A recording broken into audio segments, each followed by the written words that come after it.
Hi everybody, Virginia with Guide to Goodbyes, and today I'm at Up for Grabs and things are shaping up here for the holidays. Now the election's over, so now it's time to start thinking about decorating your home for the holidays. The best time to spend time with your family and have a beautiful place. So tomorrow night, Wednesday, from 4 to 6, Up for Grabs is having their holiday open house.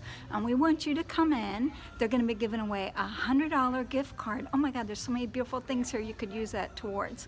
And we're gonna be registering people to win 2 tickets on our thrifting treasure hunt for charities tour bus going to thrift and consignment stores in Sarasota on January 9th. So come in to Up for Grabs. They're at 778 Tamiami Trail North. They're right at the corner of 7th Avenue North and US 41 down in Old Naples. Take a look at some of the things they have here.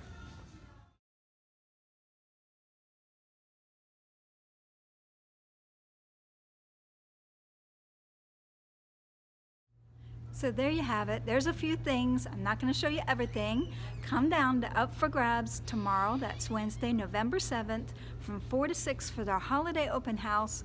And register to win the $100 gift card, which can go to anything in the store, and register to get on our shopping bus tour to Sarasota January 9th. Come on down. We'll see you tomorrow night and hope you win.